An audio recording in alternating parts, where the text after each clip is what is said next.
दोस्तों, आज मैं आपके लिए एक सच्चा वाकया लेकर आई हूँ जो रिक्शा वाले के साथ पेश आया। तो चलें उसी की जुबानी सुनते हैं।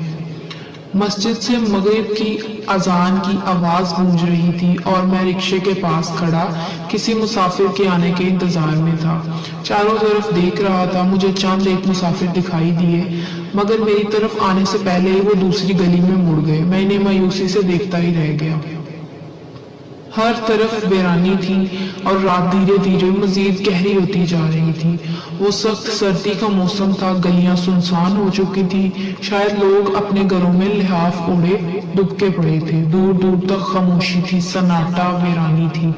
माहौल अजीब सा पुरस्रार लग रहा था और रात गहरी से गहरी होती जा रही थी। इस रोज मुझे मामूल से कम दिहाड़ी बन सकी, इसलिए मैं सवारियों के इंतजार में परेशान सा खड़ा था।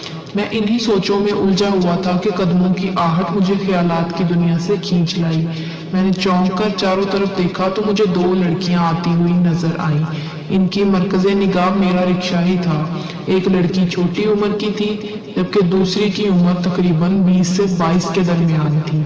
छोटी बेपरवाही से च्युइंगम चबा रही थी और बड़ी बस खामोशी से कदम बढ़ा रही थी। इनके अंदाज में बेपरवाही थी। इनको देखकर मुझे अपनी जिंदगी हसीन से हसीन तर लगने लगी। फूल खिलते हुए महसूस हो रहे थे, चारों तरफ खुशबू खुशबू लग रही थी। अजीब किस्म की ठंडक महसूस हो रही थी। आप हैरान ना हो, मैं शौक और दिल फेंक टाइप इंसान हूँ। मेरी नजरें किसी की परवाह किए बगैर हसीन चेहरों के पीछे पीछे ताक़ुब करती हैं, इसलिए मैं दिल ही दिल में खुश था।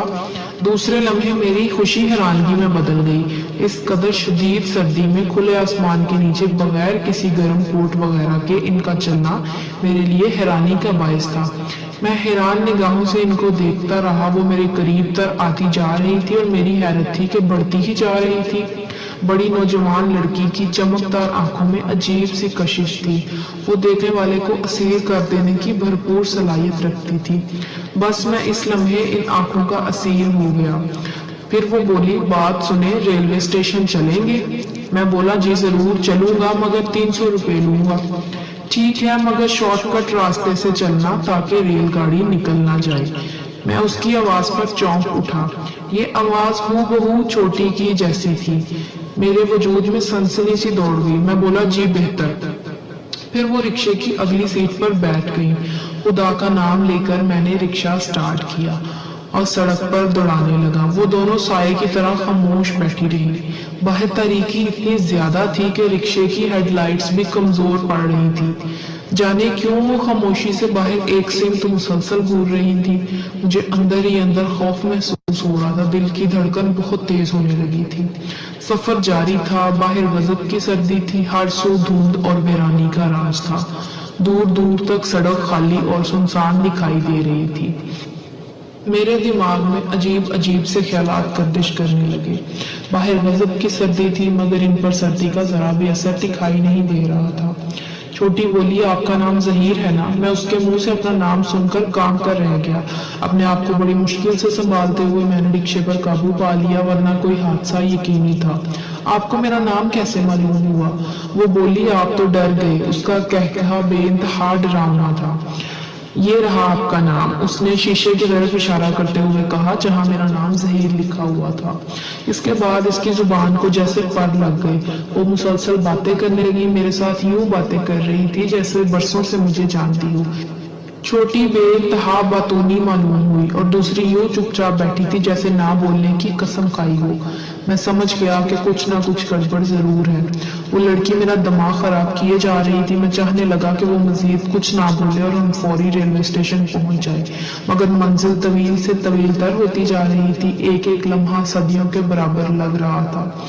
यहाँ रोक दो, अचानक बड़ी ने सख्ती से कहा तो मैं सर से पांव तक लर्ज कर रह गया। इसकी आवाज बहुत भारी मालूम हुई। मैं अपने सारे वजूद से लर्ज कर रह गया और आंखें फाड़ फाड़ कर चारों तरफ का जायजा लिया। दूर दूर तक वीरान सड़क के सिवा कुछ भी दिखाई नहीं दे रहा था। वहां कोई चौराहा था, ना ही करीब कोई आबादी। खौफनाक तारीकी में मेरा दिल जोर जोर से धक धक करने लगा। दिल पूरी शिद्दत से धड़क रहा था और मुझे अपने दिल की धड़कन साफ सुनाई दे रही थी। और इतनी सख्त सर्दी में भी मेरा बदन पसीने में भीगा हुआ था। रिक्शे से उतरकर बड़ी लड़की ने मुझे 500 रुपए का नोट थमाया। ना चाहते हुए भी उसकी उंगलियां मेरी उंगलियों से छू गईं। उफ, उसकी उंगलियां बर्फ से ज्यादा ठंडी थी। एक सर्द लहर मेरे अंदर दौड़ गई। दूसरे ही लम्हे मैं एकदम ठिठक कर रह गया और जब मुड़ के देखा तो हैरान था। मैं चीखना चिल्लाना चाहता था मगर मेरी आवाज हलक में ही घुट कर रह गई। दिमाग माउफ हो चुका था। मैं उल्टे कदमों पीछे घूम गया। औसान पता हो गए मेरे दाएं बाएं आगे पीछे। वो दोनों लड़कियां कहीं भी नहीं थी। मैं चकरा कर गिरते गिरते बचा और आंखें फाड़ फाड़ कर चारों तरफ देखा मगर वो दोनों कहीं भी नहीं थी। मैं लड़खड़ाते हुए रिक्शे के करीब आया, खुद को बड़ी मुश्किल से संभाला। वो कहीं भी नजर ना आई। सर्द मौसम होने के बावजूद मैं पसीने में नहाया हुआ था। इस वक्त सर्दी और तारीकी की वजह से रोड भी सुनसान दिखाई दे रहा था। मैं चाहता था कि फौरी तौर पर घर पहुंच जाऊं।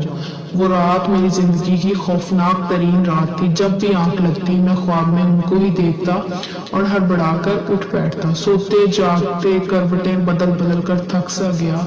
किसी करवट चैन नहीं आ रहा था। इस वक्त बुखार में बुरी तरह तप रहा था और सवालों की बरसात मेरे दिमाग को छलनी कर रही थी। मैं आज तक ये वाकया समझ नहीं सका कि वो कोई भूत थी या असीबी रूह थी या वो दोनों कोई बदरूहें थी।